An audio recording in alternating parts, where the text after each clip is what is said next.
ഒരു വീട്ടില് മോഷണങ്ങൾ നടക്കുക. സന്തോഷത്തോടെ സമാധാനത്തോടു കൂടി ജീവിക്കുന്ന ഒരു കുടുംബമാണ്.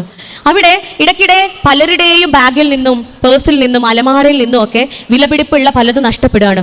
പൈസ നഷ്ടപ്പെടാറുണ്ടായിരുന്നു, സ്വർണ്ണങ്ങൾ നഷ്ടപ്പെടാറുണ്ടായിരുന്നു, ആഭരണങ്ങൾ, സ്വർണ്ണ നാണയങ്ങൾ, മൊബൈൽ ഫോണുകൾ, ഇതൊക്കെ നഷ്ടപ്പെടുന്നതിലല്ല. പക്ഷേ അത്ഭുതം, ഈ നഷ്ടപ്പെടുന്ന സാധനങ്ങൾ ആ വീട്ടിലെ തന്നെ മറ്റു പല മെമ്പേഴ്സിൻ്റെയും ബാഗിൽ നിന്നോ അലമാരിൽ നിന്നോ കിട്ടുകയും ചെയ്യും.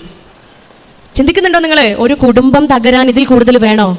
ഉമ്മാൻ്റെ മാല നഷ്ടപ്പെട്ട് ആ മാല കിട്ടിയത് ചെറിയ മരുമകളുടെ ബാഗിൽ നിന്നാണ്. എന്നാൽ കുറച്ച് കഴിഞ്ഞപ്പോൾ വലിയ മരുമകളുടെ ബാഗിൽ നിന്നും മൊബൈൽ ഫോൺ നഷ്ടപ്പെടുക. അത് കിട്ടിയത് എവിടെ നിന്നറിയോ? ഭർത്താവിൻ്റെ വാപ്പാൻ്റെ അലമാരൻ്റെ ഉള്ളിൽ നിന്ന്. ഇതുപോലെ മക്കളുടെ പരസ്പരം ജ്യേഷ്ഠാനിയന്മാരുടെ എല്ലാവരുടെയും ഏറ്റവും വിലപിടിപ്പുള്ള വസ്തുക്കൾ കാണാൻ ഇല്ലാതാവുക, അത് മറ്റു പലരുടെയും ബാഗുകളിൽ നിന്നും അലമാരയിൽ നിന്നും ഒക്കെ കിട്ടുകയാണ്.